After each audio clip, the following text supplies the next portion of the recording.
نحمدہ ونصلی ونسلم علی رسولہ الکریم اما بعد۔ میرے محترم بھائیوں، دینی ماں بہنوں، آج میں آپ حضرات کے سامنے ایک ایسا وظیفہ پیش کر رہا ہوں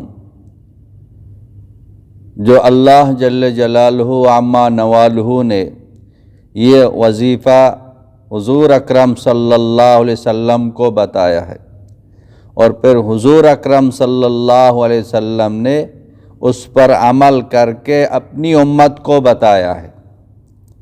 بہت ہی مجرب ہے، بہت ہی آزمودہ ہے، بہت ہی قیمتی نسخہ ہے اور بہت ہی آسان ہے۔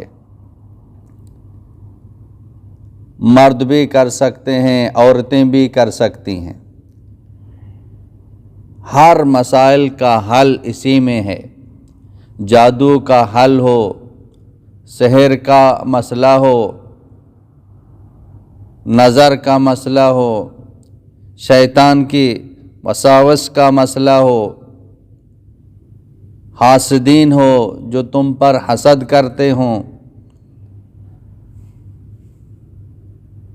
جو بد نظر کا شکار ہے اور جو چاہتا ہے میں نظر بد سے بچ جاؤں، جادو سے بچ جاؤں، سحر سے بچ جاؤں، حاسدین کی حسد سے بچ جاؤں، شیاطین کے شر سے بچ جاؤں، تمام شرور سے بچ جاؤں، تمام مصیبتوں سے بچ جاؤں، یہ کون نہیں چاہتا ہے؟ ہر کوئی چاہتا ہے۔ اگر اس پر عمل کریں گے تو اس پر آدمی کروڑوں بار قسم کھا سکتا ہے کہ اللہ اس کے تمام مسائل کو حل فرماتے ہیں۔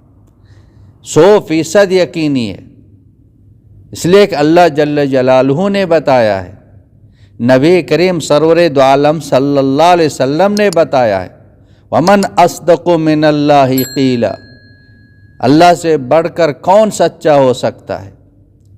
وَمَا يَنْطِقُ عَنِ الْهَوَىٰ إِنْ هُوَ إِلَّا وَحْيٌ يُوحَىٰ، نبی کریم سرور دو عالم صلی اللہ علیہ وسلم جو بھی بات فرماتے ہیں، زبان تو نبی پاک صلی اللہ علیہ وسلم کی استعمال ہو رہی ہے، وہ باتیں اللہ پاک کی ہیں، اور یہ وظیفہ ہم پڑھتے بھی ہیں، یاد بھی ہیں۔ مسئلہ تو یقین کا ہے، انا عند ظن عبدی بی، میں اپنے بندے کے گمان کے ساتھ ہوں۔ میں ڈائریکٹ یہ وظیفہ آپ کو بتا سکتا تھا، لیکن یہ باتیں کر کے تاکہ ہم اس کو یقین کے ساتھ پڑھیں اور ہمیشہ پڑھیں۔ ہم ایک دفعہ 2-3 مرتبہ پڑھ کے کام نہیں بنتے ہیں تو ہم اس کو چھوڑ دیتے ہیں۔ جب سیدنا یونس علیہ السلام مچھلی کے پیٹ میں تھے، ایک دفعہ آیت کریمہ پڑھ کے وہ مچھلی کے پیٹ سے نہیں نکلا۔ اللہ کے نبی ایک مرتبہ پڑھ کے ان کا مسئلہ حل نہیں ہوا، بار بار پڑھتے تھے تب مسئلہ حل ہوا۔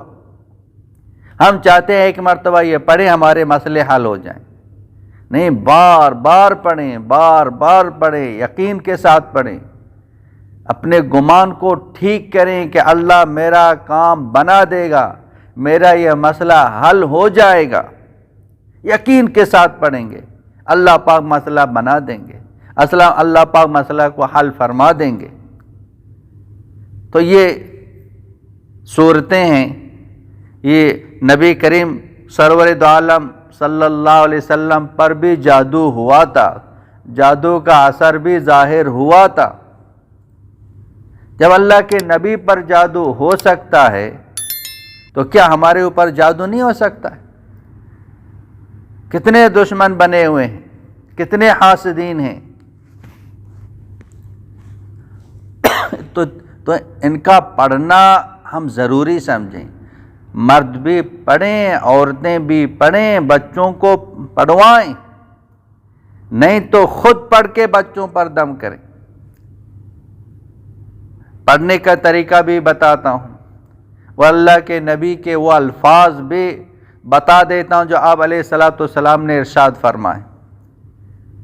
وہ 3 صورتیں ہیں، ایک سورہ اخلاص ہے، دوسری سورت قل اعوذ برب الفلق سورہ فلق، اور تیسری سورہ ناس یعنی قل اعوذ برب الناس۔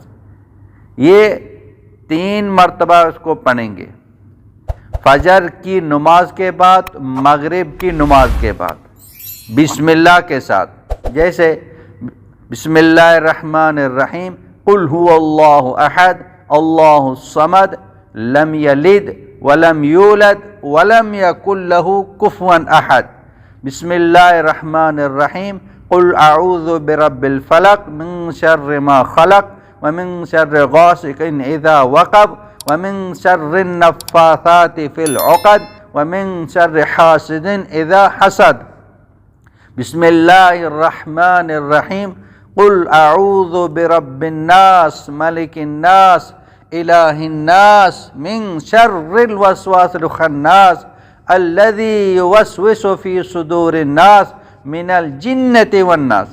یہ 3 مرتبہ پڑھ لیا بسم اللہ کے ساتھ، یہ 1 مرتبہ ہو گیا، 2 مرتبہ، 3 مرتبہ بسم اللہ کے ساتھ پڑھیں۔ اسی طرح فجر کی نماز کے بعد، مغرب کی نماز کے بعد، حدیث میں ہے یکفی کا من کل شیء، ہر چیز سے جو نہیں کفایت ہو جائیں گی۔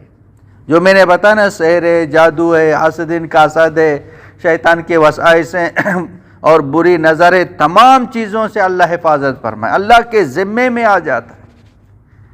تو یقین کے ساتھ پڑھیں، دھیان کے ساتھ پڑھیں، خود بھی پڑھیں، بچوں کو بھی پڑھوائیں، اور گھر والوں کو، مرد عورت سب اس پر عمل کریں اور دوسروں تک یہ بھی پہنچائیں۔ وآخر دعوانا ان الحمد للہ رب العالمین۔ مولانا عبدالحکیم اسحاق کے بیانات کے لیے حکیم اسحاق آفیشل کو سبسکرائب کریں۔ مولانا عبدالحکیم اسحاق۔